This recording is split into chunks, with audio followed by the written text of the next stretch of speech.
Joint replacements अपने आप में एक चैलेंजिंग सर्जरी। पहले से किए गए जॉइंट रिप्लेसमेंट को रिवाइज करना उससे ज़्यादा चैलेंजिंग। पहले से किए गए जॉइंट रिप्लेसमेंट जिसमें फ्रैक्चर्स हो गए हों उससे भी ज़्यादा चैलेंजिंग। और सबसे ज़्यादा चैलेंजिंग है पहले से किए गए जॉइंट रिप्लेसमेंट जिसमें फ्रैक्चर्स हों और वो इम्प्रॉपरली डन हो इन द बिगिनिंग।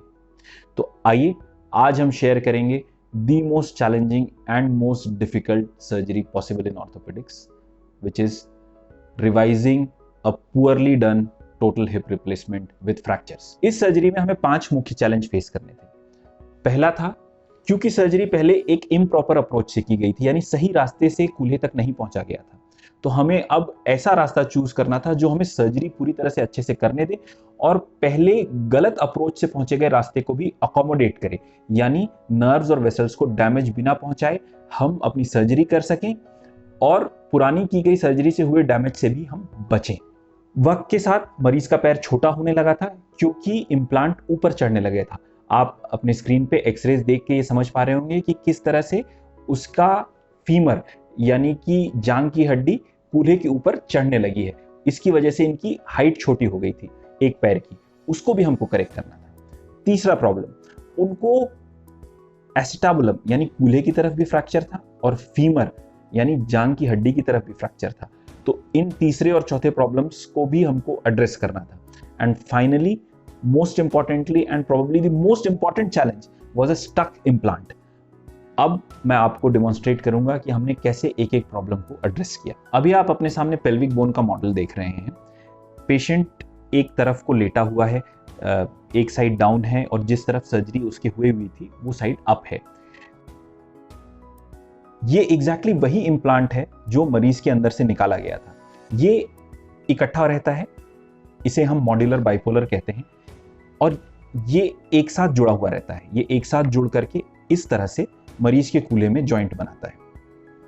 अब हम अपनी परेशानियां आपको बताना शुरू करते हैं और इसे अज्यूम करिए ये इस तरह से फीमर बोन के अंदर होता है। तो जब हमको इसको निकालना होता है तो हम फीमर को खींचते हैं, और जब हम फीमर को खींचते हैं तो ये पूरा का पूरा खींच के बाहर आता है और हम इसे बहुत आसानी से हुक करके बाहर निकाल पाते हैं। लेकिन इस पेशेंट में ये बॉन्डिंग हुई ही नहीं थी। Implant was not bound to the bone. तो जब हम खींचते थे तो फीमर तो खींच जाती थी पर इम्प्लांट अपनी जगह ही रह जाता था। फीमर खींचती रहती थी और इम्प्लांट अपनी जगह रहता था। 40-45 मिनट तक इस तरह स्ट्रगल करने के बाद हमने रियलाइज किया कि इस तरह से तो ये इम्प्लांट कभी बाहर नहीं आने वाला।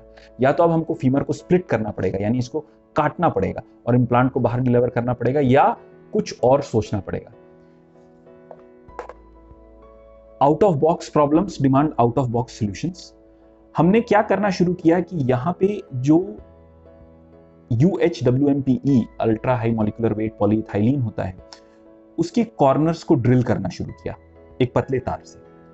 उसमें कई सारे छोटे छोटे छोटे छोटे छेद, जितना तार घुस सकता था हमने बनाया और इस बॉल और इस बॉल के बीच में घुसना शुरू किया। जब हमने एडिक्वेटली इसको डैमेज किया, पर्पसफुली हमने इसको डैमेज किया। आप ये this is the exact implant जो पेशेंट के अंदर था।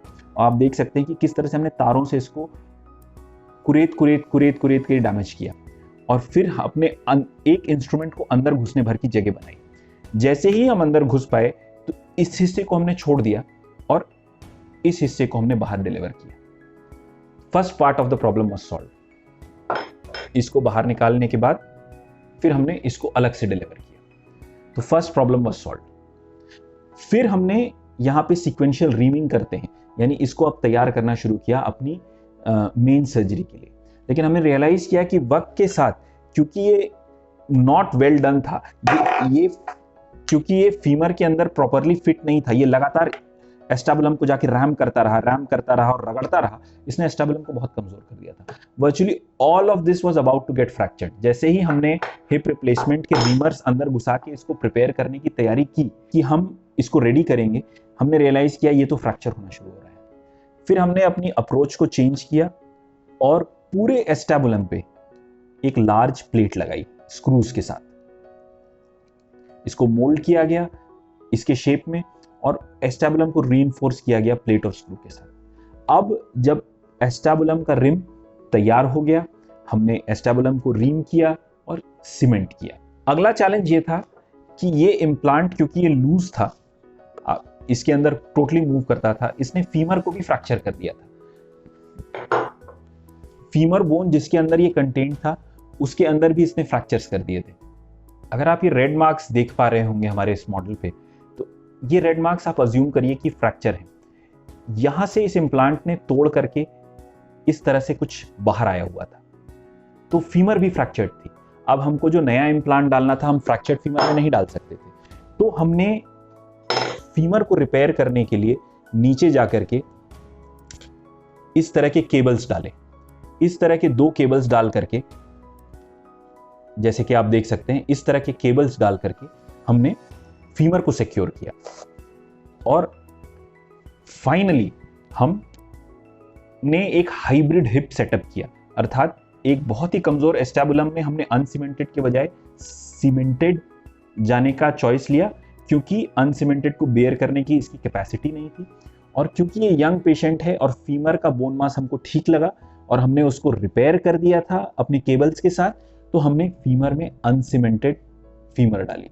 तो हाइब्रिड इसलिए कि cemented on the acetabulum and uncemented on the femur. इस ऑपरेशन के बाद मरीज बहुत ही सहजता से वॉकर की मदद से चल पा रही हैं।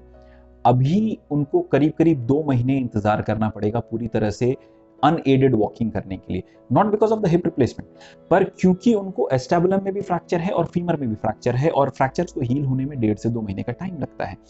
उनके पैरों की लेंथ रिस्टोर कर दी गई है, अर्थात दोनों पैर बराबर हो गए हैं और वो बहुत ही सहजता से वॉकर के मदद से अब चल पा रही हैं। जल्द ही 2 महीना पूरा होने पर अनएडेड वॉकिंग का भी वीडियो आपके साथ शेयर किया जाएगा। धन्यवाद।